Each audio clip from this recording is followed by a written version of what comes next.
2016 July 10 ഫ്രാൻസും പോർച്ചുഗലും euro കപ്പിൻ്റെ ഫൈനലിന് വേണ്ടി തയ്യാറായി കഴിഞ്ഞു. വമ്പൻ ടീമുമായിട്ട് ഫ്രാൻസ് അവരുടെ സ്വന്തം സ്റ്റേഡിയത്തിൽ നല്ല സന്നാഹത്തോടെ തയ്യാറെടുക്കുന്നു. മറുവശത്ത് ക്രിസ്ത്യാനോ റൊണാൾഡോയുടെ നേതൃത്വത്തിൽ ഗ്രൗണ്ടിൽ ഏത് സമയവും വിപ്ലവം തീർക്കാൻ കഴിവുള്ള ഒരു ടീം ഞങ്ങൾക്കുണ്ട് എന്ന വിശ്വാസത്തിലായിരുന്നു പോർച്ചുഗൽ. 10,000ങ്ങളെ സാക്ഷിയാക്കി ഗ്രൗണ്ടിലേക്ക് ഇറങ്ങുമ്പോൾ പോർച്ചുഗീസ് താരങ്ങളുടെ മനസ്സിലേക്ക് മിന്നി മറഞ്ഞു പോയൊരു ചിത്രമുണ്ട്. 2004 യൂറോ കപ്പില്, അതും പോർച്ചുഗലിൽ വെച്ച് നടന്ന യൂറോ കപ്പില് ഫൈനലിന് ഗ്രീസിനെതിരെ 1-0 തോറ്റിട്ട് തങ്ങളുടെ താരങ്ങളും ആരാധകരും നിലത്ത് കിടന്ന് പൊട്ടിക്കരഞ്ഞ നിമിഷം. അക്ഷരാർത്ഥത്തിൽ പോർച്ചുഗീസുകാരുടെ ഹൃദയം തകർന്ന ദിവസമായിരുന്നു അത്. അന്നത്തെ ആ ദിവസം ക്രിസ്ത്യാനോ റൊണാൾഡോ കരയുന്ന ചിത്രമൊന്നും ഇന്നും ഫുട്ബോൾ ആരാധകരുടെ മനസ്സിൽ നിന്ന് പോയിട്ടില്ല. അന്ന് ഞങ്ങളുടെ സ്വന്തം നാട്ടിൽ വെച്ചിട്ടാണ് അങ്ങനെ ഞങ്ങൾക്ക് സംഭവിച്ചു പോയത്. എന്നാൽ ഇന്ന് ഫ്രാൻസിൻ്റെ മണ്ണിൽ വെച്ചിട്ട് അത്തരത്തിലൊരു നിർഭാഗ്യം ഞങ്ങളെ പിടികൂടില്ല എന്ന് സ്വയം വിശ്വസിച്ചുകൊണ്ടാണ് പറങ്കിപ്പാട് ഗ്രൗണ്ടിലേക്ക് ഇറങ്ങിയത്. ഒരു പക്ഷേ ഫ്രാൻസിന് എല്ലാ പൊസിഷനിലും മികച്ച താരങ്ങൾ ഉണ്ടാവാം.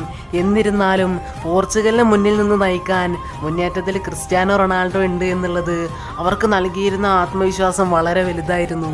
അങ്ങനെ പോർച്ചുഗീസ് താരം നാനിയുടെ ടച്ചോടെ കളി ആരംഭിക്കുന്നു. കളി 7ാം മിനിറ്റിലേക്ക് കടക്കുന്നു. പന്ത് ഹോൾഡ് ചെയ്ത് നിന്നിരുന്ന ക്രിസ്ത്യാനോ റൊണാൾഡോയെ ഫ്രഞ്ചിൻ്റെ 8ാം നമ്പർ താരം ദിമിതർ പയറ്റ് പിന്നിൽ നിന്ന് ടാക്കിൾ ചെയ്തു. ആ ടാക്ലിങ്ങിൻ്റെ ആഘാതത്തിൽ ആ വേദന സഹിക്കാൻ കഴിയാതെ ഗ്രൗണ്ടിൽ കിടന്നുകൊണ്ട് റൊണാൾഡോ പൊട്ടിക്കരഞ്ഞു. ലോകത്ത് ആകമാനുള്ള പോർച്ചുഗീസ് ആരാധകരുടെ ഹൃദയം പിടഞ്ഞ നിമിഷം. ലോകത്തുള്ള എല്ലാ ഫുട്ബോൾ പ്രേമികളും സങ്കടത്തോടെ നോക്കി നിന്ന നിമിഷം. അപ്പോഴും വേദന ഉള്ളിലൊതുക്കി പിടിച്ചുകൊണ്ട് ക്രിസ്ത്യാനോ റൊണാൾഡോ എഴുന്നേറ്റ് വന്നു. വീണ്ടും പന്തിന് പിന്നാലെ ഓടാൻ തുടങ്ങി. എന്നാൽ 4-5 മിനിറ്റ് കഴിയുമ്പോഴേക്കും വീണ്ടും വേദന സഹിക്കാൻ കഴിയാതെ അദ്ദേഹം നിലത്തിരുന്നു. ഉടൻ തന്നെ പോർച്ചുഗലിൻ്റെ മെഡിക്കൽ ടീം വന്നിട്ട് അദ്ദേഹത്തിന് വേണ്ട ചികിത്സകൾ കൊടുത്ത് വീണ്ടും ഗ്രൗണ്ടിലേക്ക് ഇറക്കുന്നു. വീണ്ടും റൊണാൾഡോ കളിക്കുന്നു. പിന്നീട് 25 മിനിറ്റ് ആയപ്പോഴേക്കും വേദന ഒട്ടും സഹിക്കാൻ കഴിയാതെ അദ്ദേഹം ഗ്രൗണ്ടിൽ വീണ് കിടന്ന് കരഞ്ഞു. കാരണം വേദന ഒരുപാട് തിന്നിട്ടാണ് 7ാം മിനിറ്റ് മുതൽ 25ാം മിനിറ്റ് വരെ ഗ്രൗണ്ടിൽ ഓടിയത്. ഇനിയും സഹിക്കാൻ കഴിയുന്നില്ല. റൊണാൾഡോ വീണപ്പോൾ എല്ലാ പോർച്ചുഗീസ് ആരാധകരുടെയും ഹൃദയം തകരുന്ന കാഴ്ചയാണ് കണ്ടത്. അവരുടെ നായകനില്ലാത്ത മത്സരം അവർക്ക് ചിന്തിക്കാൻ പോലും കഴിയുമായിരുന്നില്ല.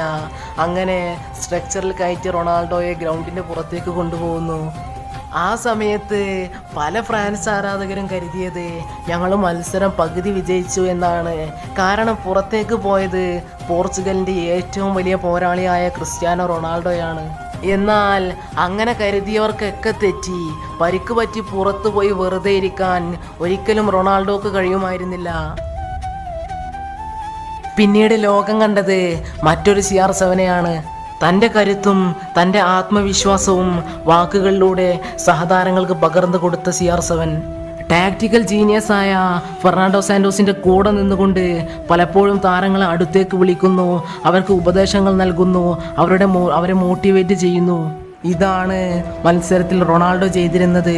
സാന്റോസിൻ്റെ ടാക്റ്റിക്സും റൊണാൾഡോയുടെ മോട്ടിവേഷനും കൂടി ചേരുന്നതോടെ ഗ്രൗണ്ടിൽ പോർച്ചുഗലിൻ്റെ കളി എണ്ണയിട്ട യന്ത്രം പോലെയായി മാറുന്നു. റൂയി പെട്രീഷ്യ ഗോൾ വലയം മനോഹരമായി കാക്കുന്നു.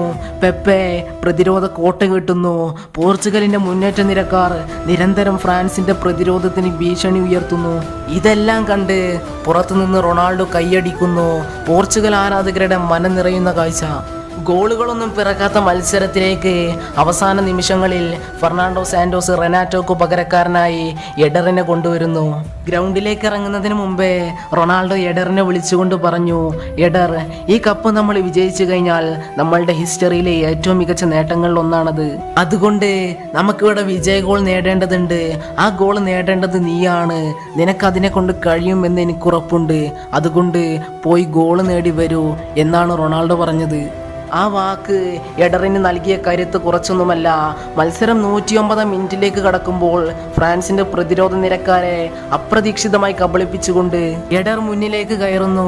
അവിടെ നിന്ന് ഇടിമിന്നൽ പോലുള്ളൊരു ഷോട്ട് ഹ്യൂഗോൻ തട്ടകത്തിൽ ചെന്ന് വീഴ്ത്തിക്കൊണ്ട് പോർച്ചുഗൽ യൂറോ കപ്പിന്റെ ചരിത്രത്തിൽ ആദ്യമായി കിരീടം ഉയർത്തുന്നു. ഫൈനൽ വിസിൽ വിളിച്ചപ്പോൾ സന്തോഷത്തോടെ കണ്ണ് നിറഞ്ഞുകൊണ്ട് ഓടി വരുന്ന ക്രിസ്ത്യാനോ റൊണാൾഡോയെ കൊറസ്മ ചേർത്ത് പിടിക്കുന്ന രംഗൊന്നും പോർച്ചുഗൽ ആരാധകർക്ക് ഒരിക്കലും മറക്കാൻ കഴിയൂല.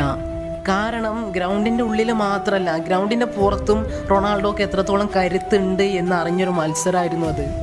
2004 സ്വന്തം മണ്ണിൽ വെച്ച് ഫൈനലിൽ പരാജയപ്പെട്ട് അവിടെ കണ്ണീരൊഴിക്കേണ്ടി വന്നിട്ടുണ്ടെങ്കിൽ, അവിടുന്ന് 16 വർഷങ്ങൾക്കിപ്പുറം അന്ന് കരഞ്ഞിരുന്ന 19കാരൻ പയ്യൻ്റെ കരുത്തിൽ ഇന്ന് ഫ്രാൻസിൻ്റെ മണ്ണിൽ വെച്ച് പോർച്ചുഗൽ കിരീടമുയർത്തുന്നു, അതും അവരുടെ ചരിത്രത്തിൽ ആദ്യമായി. അതെ, ക്രിസ്ത്യാനോ റൊണാൾഡോയുടെയും സാന്റോസിൻ്റെയും പോർച്ചുഗലിൻ്റെയും കരുത്ത് ലോകമറിഞ്ഞ ദിവസമായിരുന്നു അത്.